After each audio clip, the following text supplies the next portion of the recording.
নমস্কার, দৃষ্টিকোণ ও পার্সপেক্টিভ চ্যানেলের তরফ থেকে আপনাদের সবাইকে স্বাগত জানাচ্ছি। আপনারা যারা এই থাম্বনেলটি দেখেছেন হয়তো আশ্চর্য হয়েছেন। আমি ভগবান দেখেছি। এটা সত্যি আমি ভগবান দেখেছি এবং আমি ভগবান আ যেখানে মানুষ মনে করে ভগবানকে দেখতে পাওয়া যায়, সেখানে আমি ভগবান দেখিনি।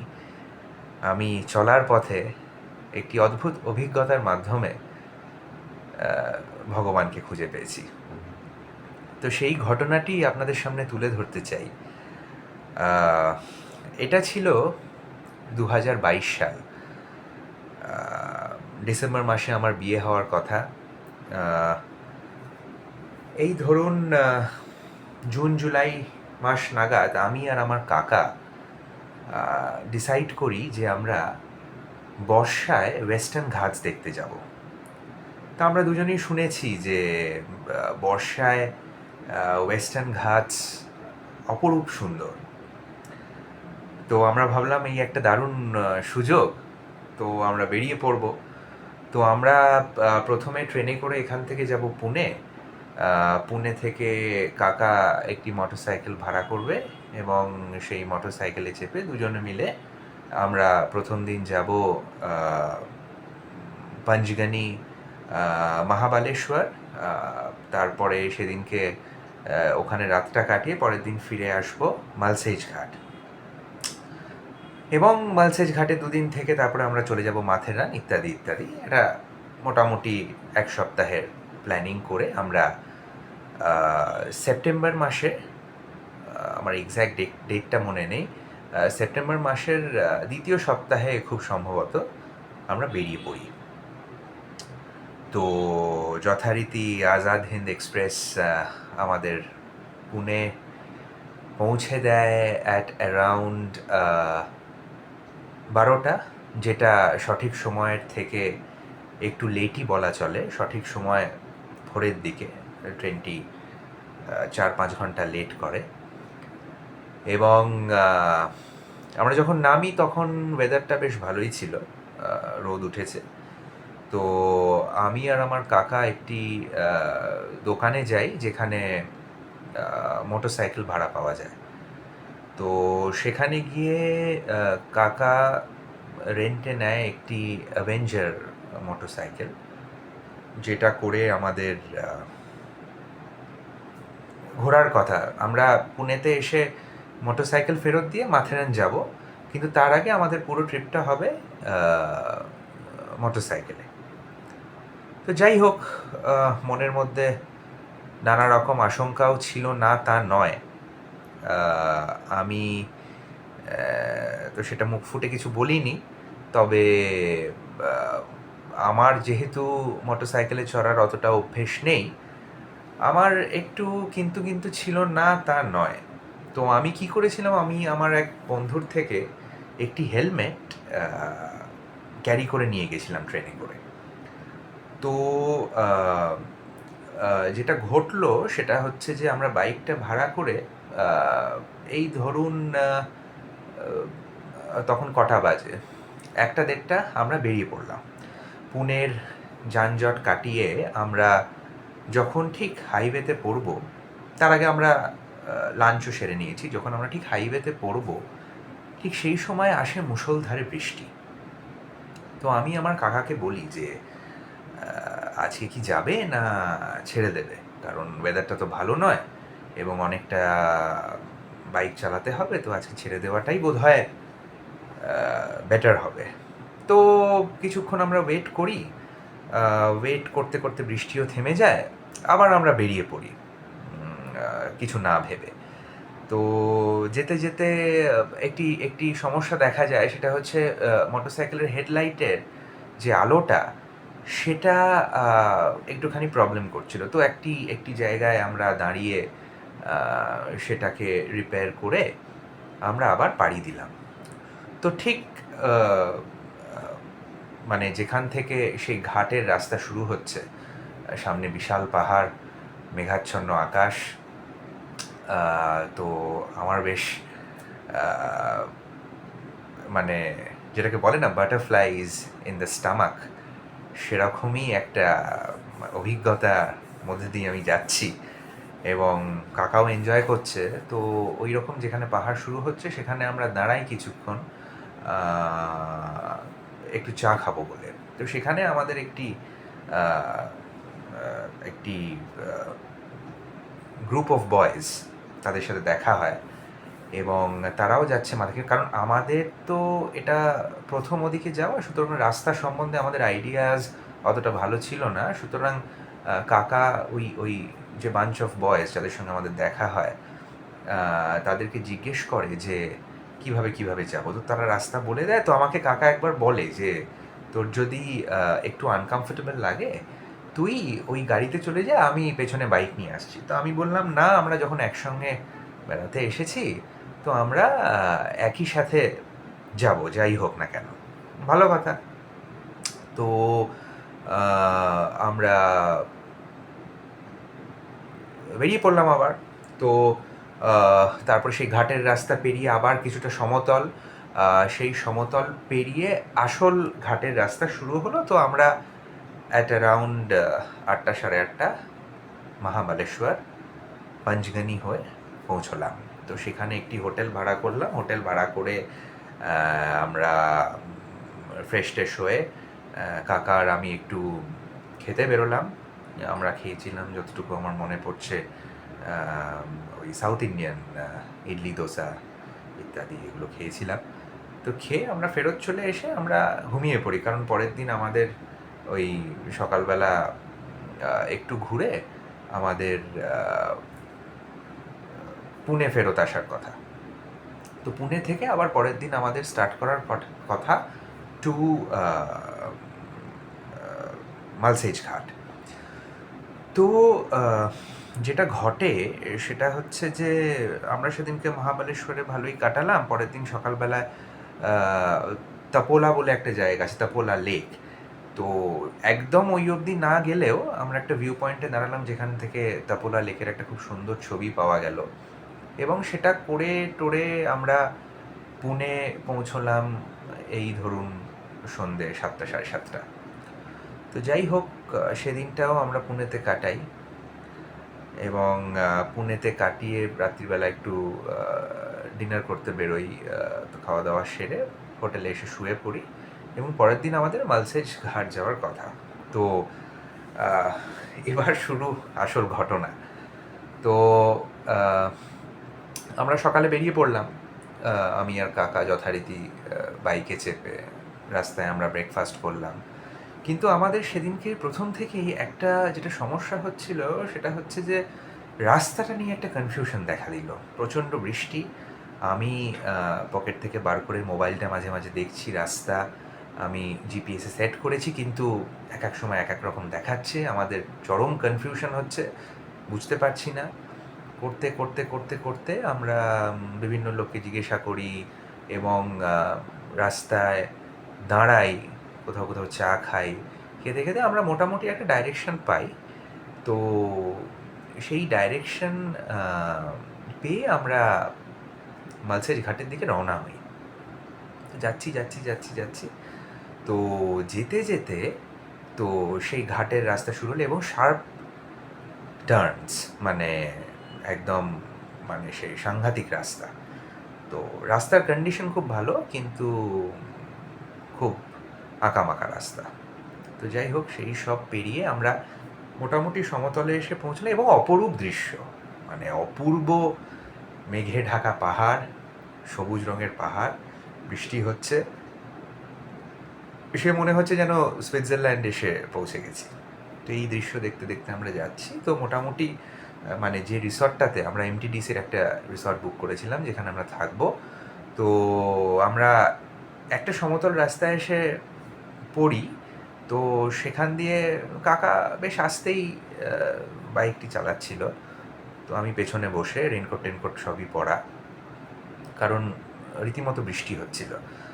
তো কিন্তু সেই সমতল রাস্তায় যেটা প্রবলেম দেখা দিল, একটু খানাখন্দ আছে এবং ওই স্টোন চিপস পড়ে আছে পুরো পুরো রাস্তা জুড়ে। যাই হোক, আস্তে আস্তে যাচ্ছি। তো আমি আর কাকা দেখছি যে আমরা যে রিসর্টে থাকবো সেটা দেখা যাচ্ছে নিচে। এই আলোচনা করতে করতে হঠাৎ একটা ঝটকা, এবং কিছু বোঝার আগেই দেখলাম আমরা দুজনেই মুখ থুবড়ে পড়ে গেছি। ক্ষণিকের জন্য বিশ্বাস করুন, মানে প্রায় চোখে অন্ধকার দেখলাম, মানে বুঝতেই পারলাম না কি করে পড়লাম। বাইকটা ছিল আস্তে, এমন নয় যে প্রচণ্ড জোরে যাচ্ছিল, কিন্তু হতে পারে যে হয়তো স্কিড করে গেছে চাকাটা, করে আমরা, মানে আমি যখন by the time I realised যে আমরা পড়ে গেছি, তো মানে তখন তো মানে একদম মানে সাংঘাতিক অবস্থা। আমি ফট করে উঠে দাঁড়িয়েছি টু চেক যে আমি দাঁড়াতে পারছি, কিন্তু যেটা হলো, আমি যদি আপনাদের দেখাই, এই এই এই আপনারা হয়তো ক্যামেরায় অতটা ভালো বুঝতে পারবেন না, এই যে দাগ যেটা হলো সেটা আমার হাতটা পুরো ঘষে গেল এবং হাঁটুটাও পুরো ঘষে গেল, দুটো হাঁটু এবং হাত। এবং সাথে সাথে আমি দেখলাম মানে পুরো ছাল চামড়া উঠে গেছে, এবং তার সাথে মানে ব্লিডিং হচ্ছে না, কিন্তু পুরো ছাল চামড়া উঠে গেছে এবং হাতটা ফুলে গেছে সাথে সাথে, এবং টেনকোট ছিঁড়ে গেছে, হাঁটুর জায়গাটা ছিঁড়ে গেছে, এবং ছিঁড়ে গিয়ে হাঁটুতেও কেটে গেছে, একদম গল গল করে রক্ত বেরোচ্ছে না, তবে মাংস বেরিয়ে গেছে আর কি। তো স্বাভাবিকভাবে খুবই ভয় পাই, এবং the second thing I did, যে কাকার কী অবস্থা। দেখতে গিয়ে দেখছি কাকা উঠে দাঁড়াতে পারছে না, মানে একটা কি বলে, একটা মানে সাংঘাতিক একটা মানে ফিলিং হলো সেই সময় দেখে, যে কাকা দাঁড়াতে পারছে না, এবং মানে লোকটোক জড়ো হয়ে গেছে, 3-4 জন লোক, এবং পাশ দিয়ে আরেকটি গাড়ি যাচ্ছিল, তারাও থেমে গেছে। ঘটনাচক্রে একজন বোধহয় তার মধ্যে ডাক্তারও ছিল। তো কাকাকে 2-3 জন মিলে প্রচুর চেষ্টা করছে, কাকা উঠে দাঁড়াতে পারছে না, কারণ বাইকের যে ট্যাঙ্কটা সেটা পড়েছে কাকার হাঁটুর ওপরে। তো মানে কি করব, মানে ফর আ ফিউ মিনিটস মাথার থেকে পুরো বেরিয়ে গেল। তো এটা সেটা নানা রকম ভাবছি, কাকাকে বলছি তুমি উঠে দাঁড়ানোর চেষ্টা করো, কিন্তু কাকা অনেক চেষ্টা করা সত্ত্বেও উঠে দাঁড়াতে পারলো না। তো আর আমারও হাতটা তো একদম যাচ্ছে তাই অবস্থা, তো আমি দেখে তো প্রচণ্ড ভয় তো পাই, এবং একটু নার্ভাস হয়ে যাওয়াটাই কি স্বাভাবিক নয়?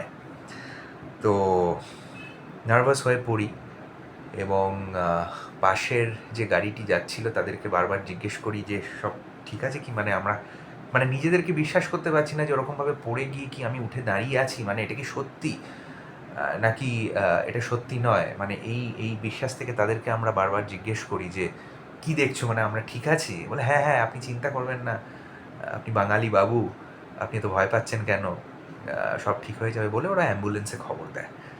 তো সেই অ্যাম্বুলেন্সে চেপে আমি, কাকাকে তো শুয়ে নিতে হয়, এবং আমি সামনে বসি, এবং অ্যাম্বুলেন্স ড্রাইভার, এরা মিলে আমরা প্রথমে একটা প্রাইমারি হেলথ সেন্টার, সেখানে যাই।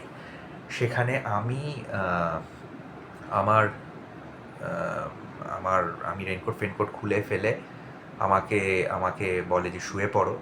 তো আমাকে প্রথমে একটা টেডভ্যাক ইঞ্জেকশন দেয়, দিয়ে আমাকে ভালো করে ব্যান্ডেজ ট্যান্ডেজ করে, ড্রেসিং টেসিং করে, তারপরে ওষুধ টষুধ লাগিয়ে ব্যান্ডেজ ফ্যান্ডেজ করে দেয়। কিন্তু আমার যে কন্ডিশন, তখন আমি ভালো করে হাঁটতে চলতে পারছি না, হাঁটুতে ভাঁজ পড়ছে, এবং হাতেও প্রচণ্ড যন্ত্রণা। এবং আমি তো তাও আমার কন্ডিশনটা কিছুটা স্টেবল বললেই হয়। কাকাকে আমি বললাম যে কীরকম ফিল করছো, বললো আমার তো সাংঘাতিক যন্ত্রণা হচ্ছে। তো এবং ডাক্তারকেও ডাকলাম ভেতর থেকে, ডাক্তার বললো এইখানে এই কেস আমরা কিছু করতে পারবো না, আপনাদের নিয়ে যেতে হবে কোনো অর্থোপেডিক হসপিটালে। তা আমি শুনে একটু ঘাবড়ে যাই, অর্থোপেডিক হসপিটালে কী করে কী হবে, পুনেতে এত দূরে, এবং সেটা পুনেও নয়, মানে পুনের থেকে এমন একটা জায়গা আলিফাটা বলে, তো পুনের থেকে প্রায় 90-100 কিলোমিটার দূরে।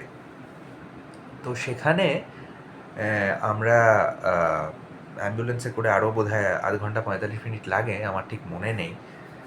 তো সেখানে পৌঁছই এবং কাকাকে সাথে সাথে ওরা স্ট্রেচার করে নিয়ে যায়, এবং আমাদের দুজনেরই ক্যামেরা, জিনিসপত্র সবই প্রায় মানে হসপিটাল যে প্রিমাইসেস, ছোট হসপিটাল, অর্থোপেডিক হসপিটাল, সেই হসপিটালের বাইরে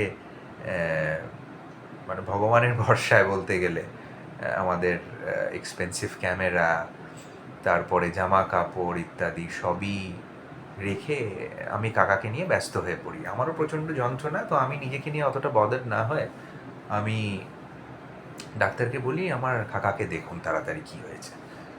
তো যাই হোক, সেই সব করে টোরে যেটা জানতে পারা গেল যে কাকা একটা ফ্র্যাকচার হয়েছে, এবং সেটা মারাত্মক ফ্র্যাকচার, এবং সেটা অপারেট করতে হবে।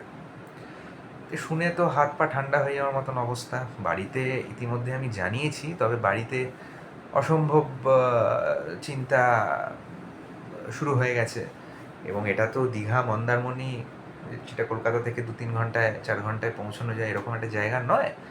অন্তত মানে আপনি যদি প্লেনেরও টিকিট পান অন্তত একটা বেলা লেগে যাবে, এবং আপনারা জানেন যে এত সহজে আজকাল টিকিটস অ্যাভেলেবেল থাকে না।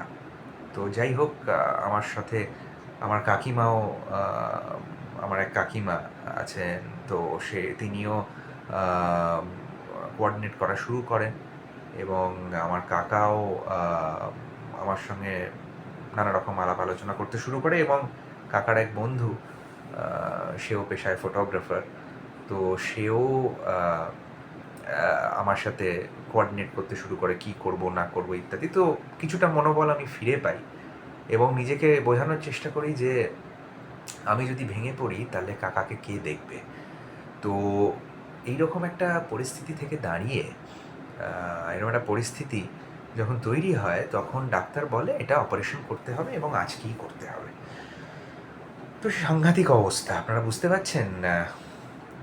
বাড়ির থেকে প্রায় ২০০০ কিলোমিটার দূরে, আমি ভালো করে হাঁটতে পারছি না, কাকা হসপিটালে শুয়ে আছে এবং বলছে অপারেশন করতে হবে অন অ্যান এমার্জেন্সি বেসিস। এটা ভয়ঙ্কর পরিস্থিতি তৈরি হয়। তো আমি বাইরে বিভিন্ন ফোন টোন করছি এদিক ওদিক ইত্যাদি। তো কাকা আমাকে ফোন করে বলে ভেতরে আয়। তো কাকা যেখানে কাকাকে মানে ভর্তি করা ছিল আর কি, মানে কাকার যে বেড, তো সেখানে যাই আমি। তো কাকা আমাকে কাকার এটিএম কার্ডটি দিয়ে বলে যে তুই যা, তখন অপারেশন করতে বোধহয় ওই ৪০-৫০ হাজার টাকা ডাক্তার বলেছিল। তো কাকা আমাকে বলে যে তুই এটিএম কার্ডটি নিয়ে যা, এবং এই হচ্ছে পিন, তো এই অ্যামাউন্টটা তুই তুলে নিয়ে আয়। তো যথারীতি আমার তো খাওয়া দাওয়া কিছু হয়নি, তো আমি সেই এটিএম কার্ডটি নিই, এবং এটিএম কার্ডটি নিয়ে আমি একটা জায়গায় দুপুরবেলা খিচুড়ি খেয়েছিলাম বোধহয়, যতটুকু মনে পড়ছে, করে আমি এটিএমের উদ্দেশ্যে রওনা হই, এবং সেটা হই হেঁটে, কারণ আমি আশেপাশে কিছুই অটো ইত্যাদি দেখতে পাইনি তখন। এবং এখানেই আমি যে লিখেছি আমি ভগবান দেখেছি, হঠাৎ দেখি একটা অটো দাঁড়িয়ে আছে। কিছু দূর যাওয়ার পরে আমি এটিএমে যাচ্ছি, দেখি একটি অটো দাঁড়িয়ে আছে। অটোর মধ্যে একটা ইয়াং ছেলে ২-৩জন বন্ধুর সঙ্গে বসে গল্প করছে। তো আমি যথারীতি গিয়ে বলি, দেখো ভাই, এই আমার অবস্থা, বলে আমি ওকে বলি ছোট করে যে এই হয়েছে, তো আমাকে একটু এটিএমে নিয়ে চলো, আমাকে টাকা তুলতে হবে। তো খুব দেখে মানে মানে চিন্তিত হয়ে পড়ে যে এরকম কী করে হলো, কী হয়েছে না হয়েছে, বলে ও তাড়াতাড়ি বন্ধুদেরকে অটোর থেকে নামিয়ে দিয়ে আমাকে নিয়ে যায় ইয়েতে, এটিএমে। এবং সেই যে ছেলেটির সঙ্গে আমার দেখা হলো, ছেলেটির নাম হলো কিরণ ভুজবল। ওর সঙ্গে আমার আজও যোগাযোগ রয়েছে। শুধু আমার না, আমার কাকা এবং আমার সাথে দুজনের সাথেই এখনও যথেষ্ট যোগাযোগ রয়েছে। তা আমি যে প্রথমে ভগবানের কথা বলেছি, এই কিরণ ভুজবলই ছিল আমার কাছে স্বচক্ষে দেখা ভগবান। তো কিরণকে আমি বলি যে, দেখো কিরণ, আমি তো এখানে কিছুই চিনি না, তো তুমি একটা কাজ করো, আমাকে একটা হোটেল ঠিক করে দিতে পারবে? আমাকে তো রাত্রিবেলা থাকতে হবে এখানে। আপনারা বিশ্বাস করতে পারবেন না, কিরণ আমাকে প্রথম কথা বলে যে, দাদা আপনি আমার বাড়িতে চলুন। আমি তো শুনে কিছুটা অবাক হয়ে যাই।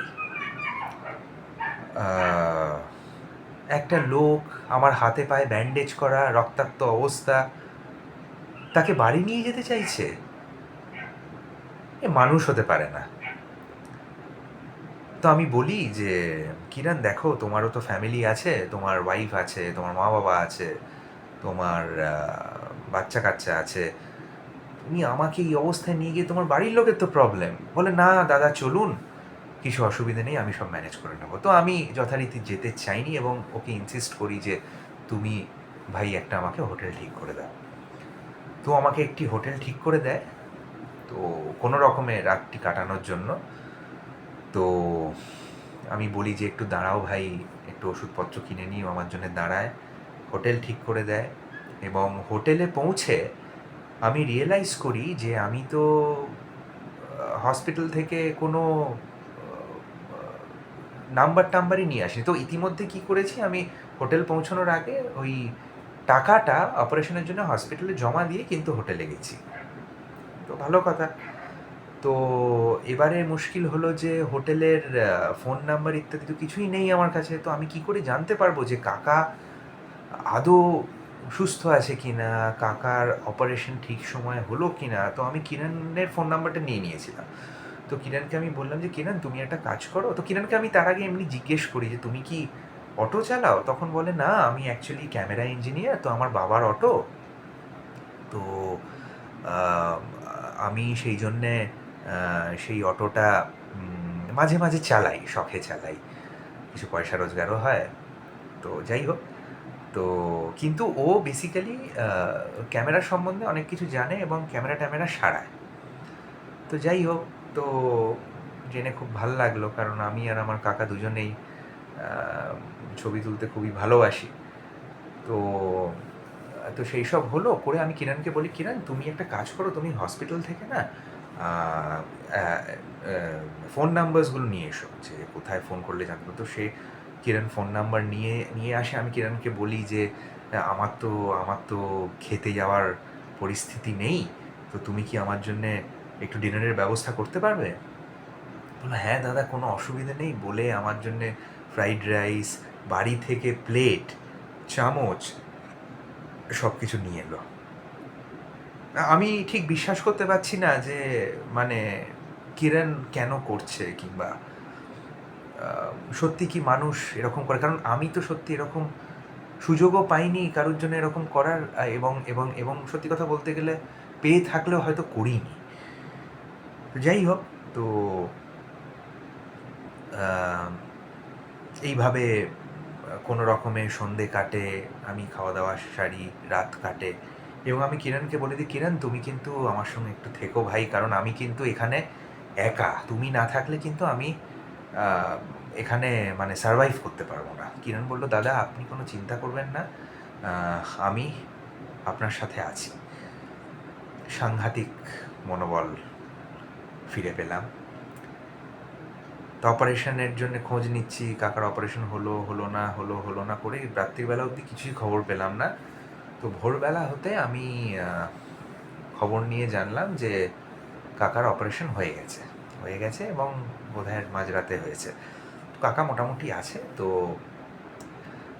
আমি কিরণকে বললাম, দেখো কাকার অপারেশন হয়ে গেছে, তুমি একটা কাজ করো, কাকাকে তো রিলিজ করতে হবে, তো তুমি একটু সেই সবের ব্যবস্থা করো। আমি শুধু এইটুকু বলেছি কিরণকে, কিরণ প্রথম যেটা করলো, সকালবেলা আমি ঘুম চোখ খুলে দেখি আমার জন্য ব্রেকফাস্ট নিয়ে এসেছে। বাড়িতে বানানো ইডলি, তার সঙ্গে ওদের বাগানের আতা। মানে আমি কি বলবো, আমি ঠিক তখন বুঝতে পারছিলাম না। আমাকে চেনে না, জানে না। আহ, আমার আমার হাতে পায়ে ব্যান্ডেজ করা, একটা বিচ্ছিরি পরিস্থিতি আমার। হ্যাঁ, মানে এখান ওখান দিয়ে বোধহয় একটুখানি রক্তও বেরোচ্ছে মাঝে মাঝে। তো এই অবস্থাতে আমার জন্য এই ছেলেটি কেন করছে এত কিছু? এ তো আমাকে হোটেল ঠিক করে দিয়ে চলে গেলেই পারতো। যাই হোক, তো সেই সব ভাবতে ভাবতে তো আমি জলখাবার খাই। জলখাবার খেয়ে আমি যেটা করি সেটা হচ্ছে আমি ওকে বলি যে, "চলো তুমি আমাকে হসপিটাল নিয়ে চলো।" এবং তখন নানা রকম আমি আরও অনেক অনেক ইলাবোরেট এই গল্পটা। কিন্তু আমি ঠিক কিরণের ভূমিকাটাই তুলে ধরতে চাই, সেহেতু বেশি বড় করব না অন্যান্য ঘটনা দিয়ে। তো আহ, আমরা যেটা করি সেটা হচ্ছে যে আমরা দুজনে হসপিটালে যাই এবং একটা সাংঘাতিক সংকট যেটা আগের দিন আমাদের মাথায় ছিল না, সেটা হচ্ছে যেখানে বাইকের অ্যাক্সিডেন্টটা হয়, দুটো লোক এসে বাইকটি নিয়ে যায়। বাইকটি মানে ওই স্পটেই একজনের বাড়িতে রয়েছে এবং আমাদের কাছে সবচেয়ে বড় চ্যালেঞ্জ হয়ে যেটা দাঁড়ালো সেটা হচ্ছে বাইকটি ওখান থেকে নিয়ে এসে ফেরত দিতে হবে পুনেতে, এবং কাকার বাইক চালানোর অবস্থা নেই। কি করব? কিরণ কিরণকে বললাম, দেখো কিরণ ভাই, এই হচ্ছে পরিস্থিতি, দেখো তুমি উদ্ধার করতে পারো কিনা। কিরণ বলছে, হ্যাঁ দাদা, কোনো চিন্তা নেই, আমার ভাই আছে, আমি ভাইকে নিয়ে চলে যাচ্ছি, আমরা বাইক করে নিয়ে আমরা আমরা বাইকটা চালিয়ে নিয়ে চলে আসবো। বললাম, ভালো কথা। তারপরে আমাদের তো পুনেতেও পৌঁছতে হবে। দাদা কোনো চিন্তা নেই, আমার একটা গাড়ি আছে, আমি আপনাদের পুনেতে পৌঁছে দেবো রাত্রিবেলা। আমি না একটু আশ্চর্য হয়ে গেলাম। আমি ভাবছি এই ছেলেটা কেন করছে এত কিছু আমাদের জন্য। তো যাই হোক, সেটা ভাবার থেকেও তখন মানে সবচেয়ে আরও বড় ভাবনার বিষয় ছিল যে কাকাকে ডিসচার্জ কী করে করাবো, কারণ অপারেশন হয়েছে, ডাক্তার ডিসচার্জ করতে চাইছে না। এদিক থেকে বাড়ি থেকে ফোন করছে, কাকিমা কোঅর্ডিনেট করছে, আম, তার সাথে আম, আহ, কাকার এক বন্ধু আমার সঙ্গে কোঅর্ডিনেট করছে। তো বলে টোলে কোনো রকমে কাকিমা আমাকে বললো যে, তোদের আমি কালকের জন্য প্লেনের টিকিট করে দিচ্ছি, তোরা কোনো রকমে তুই কাকাকে ডিসচার্জ করা, যা করতে হয়, চিঠি লিখতে হয়, পারমিশন করাতে হয় করে তুই অ্যাটলিস্ট পুনেতে নিয়ে আয়, পুনে থেকে তোদের আমি কালকে ফেরার ব্যবস্থা করছি। কিছুটা আশ্বাস পেলাম, কিছুটা ভরসা পেলাম। তো তখন ওই দুপুর বিকেল বিকেল কিরণ বাইক নিয়ে চলে এলো এবং সেটি কিরণ আমাকে ফোনে জানালো। বাইকটা নিয়ে তখনও হসপিটালেও আসেনি। বললো, দাদা আমি একেবারে, আমার ভাই বাইকটা চালিয়ে নিয়ে যাবে গাড়ির পেছন পেছন, এবং গাড়িতে আপনি আর আপনার কাকা দুজনকে আমি নিয়ে যাব পুনেতে। এবং তখন 4টে সাড়ে 4টে বাজে। আমি একটু আমার একটু চিন্তাও হচ্ছে, কাকাকে তখন তখন আমি ডিসচার্জ করিয়ে নিয়েছি কোনো রকমে, এবং আমার একটু চিন্তাই হচ্ছে যে 4টে সাড়ে 4টে বাজে, 5টা বেজে গেল, কিরণ আসছে না, এবং আবার সেই হাইওয়ে দিয়ে যেতে হবে। একটা ট্রমা হয়ে গেছে তখন হাইওয়েতে রাত্রিবেলায় গাড়ি নিয়ে যাওয়া। তো এইসব ভাবতে ভাবতে আমি কিরণকে বারবার ফোন করছি, ফোন করে জিজ্ঞেস করছি, কিরণ ভাই তুমি কোথায়? কিন্তু আমার ঠিক বিশ্বাস হচ্ছে না কিরণ আদৌ আসবে তো। মানে এত কিছু কিরণ অলরেডি কিন্তু আমাদের জন্য করেছে, তাও কিন্তু আমার মনে সন্দেহ হচ্ছে কিরণ আসবে তো, কিরণ আসবে তো। দাদা আসলে ব্যাপারটা কি, ওই নানা রকম পুলিশ টুলিশ ধরে, তো সুতরাং আমি, আমার গাড়ির কাগজপত্র অতটা ঠিকঠাক নেই, তো আমি একটু সন্ধ্যের দিকে আসছি, আপনার চিন্তার কোনো কারণ নেই। তো ঠিক 5, সাড়ে 5টা 6টা নাগাদ কিরণ গাড়ি নিয়ে চলে আসে, এবং কিরণ এসে সেই বালিশ টালিশ দিয়ে, নিজে বাড়ি থেকে বালিশ নিয়ে এসেছিল, কাকার পা লম্বা করে পেছনে বসায়, আমাকে সামনে বসায়, আমাদেরকে পুনে পৌঁছে দেয়। এবং পুনে পৌঁছে দেওয়ার পরে আম, যেটা হয় সেটা হচ্ছে মানে আমি কীভাবে বলবো, সেটা হচ্ছে পুনে পৌঁছে দেয় এবং হোটেলে যখন আমার পা থেকে মানে ব্যান্ডেজগুলো বারবার হাঁটাচলা করছি খুলে পড়ে যাচ্ছে, আহ, ওই রক্তমাখা ব্যান্ডেজ নিজে হাতে ধরে কিরান ঠিক করে দেয় এবং কাকাকে ধরে ধরে হোটেল ঘরে পৌঁছে দেয়। আহ, পারিশ্রমিক নিতে চায় না, কাকা জোর করে কিছু টাকা বার করে কিরণকে দেয়। খুশি হয়, সাংঘাতিক খুশি হয়। প্রথমে তো নিতে চায়নি ডেফিনেটলি, পরে জোর জোর জবরদস্তি করাতে সেই টাকা গ্রহণ করে এবং কিরণ আমাদের জন্য যে যে কাজটা করেছিল সেটা কোনো টাকার অঙ্ক দিয়ে বাঁধা যায় কি না সেই সন্দেহ আমার আজও রয়ে গেছে। তো যাই হোক, কিরণ চলে আসে, আমরাও পুনে থেকে ফেরত চলে আসি। কাকার আরও দুবার অপারেশন করাতে হয়, করে কাকাও এখন সুস্থ আছে, আমিও ভালো আছি। এবং প্রথম বছর কিরণকে ভালোবেসে আমরা দুজনে ছোট টোকেন অফ লাভ, ছোট গিফট পাঠাই। কিছুদিন পর কিরণ জানায় যে দাদা আমি খুব ভালো চাকরি পেয়ে গেছি বম্বেতে।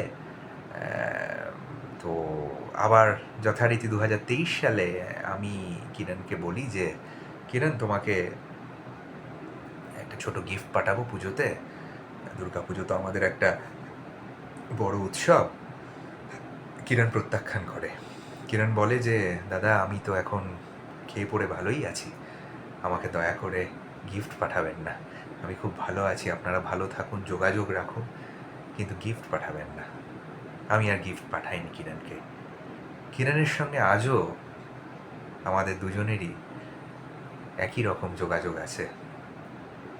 ছবি টবি পোস্ট করলে কিরণও লাইক করে, মাঝে মাঝে কথা হয়, কেমন আছি না আছি ইত্যাদি অনেক রকম প্লেজেন্ট্রিজ বিনিময় হয়। তো এই গল্পটি বলার একটাই কারণ যে আমরা তো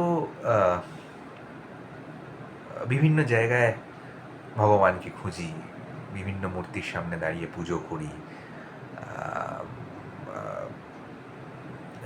নানা রকম রিচুয়ালস ইত্যাদি করি, কিন্তু এই ভগবান কি, এই ঘটনার মাধ্যমে একটা সাংঘাতিক রিয়েলাইজেশন আমার হয়। আমার আপনার পাশে সাধারণ মানুষের মধ্যেই আছে ভগবান। এবং জীবনে মিরাকেল বলে না, আজকে যদি কিরণের সঙ্গে আমার দেখা না হতো, আমি হয়তো সুস্থভাবে কাকাকে পুনে থেকে ফেরত নিয়ে আসতে পারতাম না। এবং আজকে আমাদের পরিস্থিতি যা, সেটা হয়তো কিরণ না থাকলে একটু অন্যরকম হতো।